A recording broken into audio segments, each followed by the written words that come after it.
Richard Martineau, bonsoir. Bonsoir. Bienvenue dans notre bel abri tempo. Merci beaucoup. Richard, vous avez dirigé dans les années 80, début 90, une série de livres qui s'appelait Pour en finir avec des pamphlets. Ça n'existe plus, c'est bien dommage. Aujourd'hui, mettons, vous aviez à diriger ça. Vous aimeriez en finir avec quoi? Ce serait quoi les titres que vous commanderiez? La religion, le premier, la religion. Ah oui. C'est le Une sujet... religion ou toutes les religions? Toutes les religions. Moi, je suis extrêmement égalitaire, je les haïs toutes. C'est un problème majeur. Et quel autre thème vous aimeriez voir développé? Pour en finir avec quoi? Ah, mon Dieu, pour en finir avec la gauche naïve.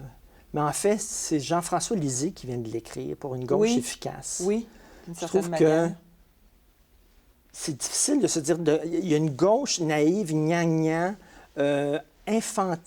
enfantine, qui m'énerve beaucoup. Vous pensez à qui, là? On le voit un peu. Oui, bien, je sais pas. La mouvance Québec solidaire, une petite gauche, tout le monde est gentil, tout le monde est fin, il faut avoir le beurre, l'argent du beurre, pas de hausse d'impôts, mais avec des services extraordinaires pour tout le monde, etc. Je trouve que la gauche doit changer. Politiquement, vous êtes où, Richard? Vous frappez sur ce qui est à gauche, vous frappez ce qui est à droite. Politiquement, vous êtes où? Nulle part. Et ça revient, je déteste les gangs. Tu sais, c'est quoi le gang de Groucho Marx qui a été repris par Woody Allen dans Annie Hall qui dit « Je refuserai toujours de faire partie d'un club qui m'accepterait comme membre ». Peut-on, s'il vous plaît, être à l'extérieur et voir les bons et les mauvais côtés? On dirait maintenant qu'il faut choisir notre camp. Oui. Si t'es pas avec moi, t'es contre moi. Moi, la théorie de George Bush, ça me tape ses nerfs. Moi, je suis Par content de ailleurs, certains diront, Richard, que vous avez choisi votre camp quand vous êtes entré chez Québécois, qui est un empire convergent. Vous avez choisi un camp.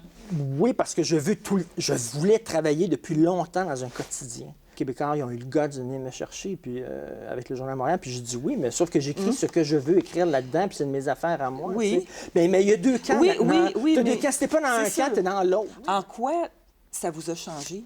Bien, on change, hein? Dans la vie, on s'embourgeoise en vieillissant. Je ne suis pas le même gars que j'étais. Et c'est ça, moi, il n'y a rien de pire que des gens qui ont... J'ai 47 ans, des gens qui ont 47 ans, puis qui veulent encore montrer qu'ils sont des young rebels, puis des jeunes lions, puis des révolutionnaires. Puis ça, je trouve ça pathétique, tu sais. J'assume ce que je suis rendu. On a parlé de politique tantôt. Malgré tout, si vous étiez un parti politique, lequel? Sacrée bonne question. N'importe où, là. Sacrée bonne question. Tout ce que je peux dire, c'est que je trouve qu'il y aurait de la place au Québec pour un parti de droite économique et pas de droite idéologique ou morale. La droite morale, selon moi, n'existe pas au Québec. Je trouve qu'il y aurait de la place pour ça. Voilà où je me situerais peut-être. Votre carapace, vous en avez une qui semble, parce que vous êtes l'objet de nombreuses attaques de tous les côtés, elle mesure combien de centimètres? Énorme. Lorsque j'étais jeune, j'étais très, très, très mauvais en sport. Je le suis encore beaucoup. Et à l'époque, 3 fois par semaine, dans les cours d'éducation physique, ils formaient les équipes de ballon chasseur. On a tous connu ça. Puis ils prennent les 2 capitaines, puis ils choisissent, moi, je vais avoir lui dans l'équipe. Vous étiez le dernier qui restait? Tout le temps. 3 fois par semaine, tout le temps. Je le savais que je n'étais pas être le dernier. Il savait que je n'étais pas être le dernier. C'est une torture, faire subir ça à des enfants. C'est de la torture psychologique. Mais ça m'a renforcé, c'était écœurant. Puis il n'y a rien que j'entends maintenant qui peut me rentrer autant dedans que ce que j'entendais à l'époque quand j'étais jeune. Fait que les attaques que je vois aujourd'hui, à comparer à ce que... je m'en fous. Si vous étiez un film, ce serait quel film? Le Parrain. Lequel? 1 et 2. OK. Le 3e, c'est comme le petit enfant qui a les yeux croches avec des grosses oreilles. On l'aime quand même, mais tu sais. C'est le dernier au ballon chasseur. Il est moins cute. C'est le dernier au ballon chasseur, okay. Le 3e. 1 et 2, mais que j'ai vu des dizaines et des dizaines de fois. Et pourquoi vous seriez ce film-là? Parce que c'est mon Coran, c'est ma Bible. Tout ce que je connais de la vie, tout ce que j'ai appris sur la vie, je l'ai appris en regardant Le Parrain 1 et 2. Les relations homme-femme, les relations père-fils, la transmission de valeurs.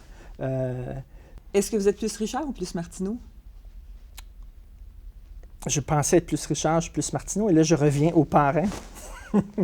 L'histoire de Michael Corleone, c'est l'histoire d'un gars qui pensait qu'il pouvait échapper aux forces gravitationnelles de sa famille, puis qui finalement, qui y retombe. Quand j'étais jeune, je pensais que tout était acquis. rien n'était inné, puis tu te rends compte que, mon Dieu, tous mes mauvais côtés, tous mes mauvais défauts, tout, j'ai transmis ça à mes enfants. J'ai transmis ça, le côté têtu, incapable d'accepter l'autorité, impatient. Je vois mes 3 enfants, puis c'est 3 Martineaux, carrément. Bon. Est-ce que vous avez justement un zen, un relax, un cool intérieur?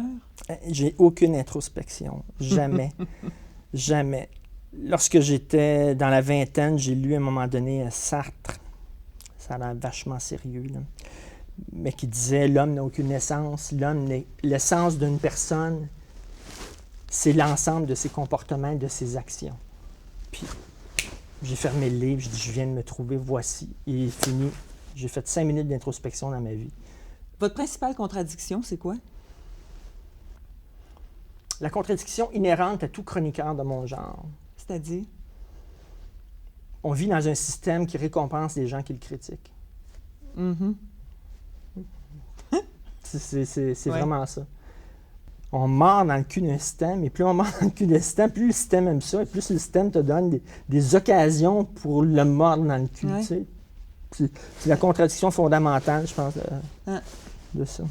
Il y a une autre petite minuscule. C'est drôle, depuis le début de l'entrevue, puis vous avez dit, la première réponse a été pour en finir avec la religion. Je me suis marié dans une église, en même temps. On a besoin d'une certaine forme de transcendance. Mm-hmm.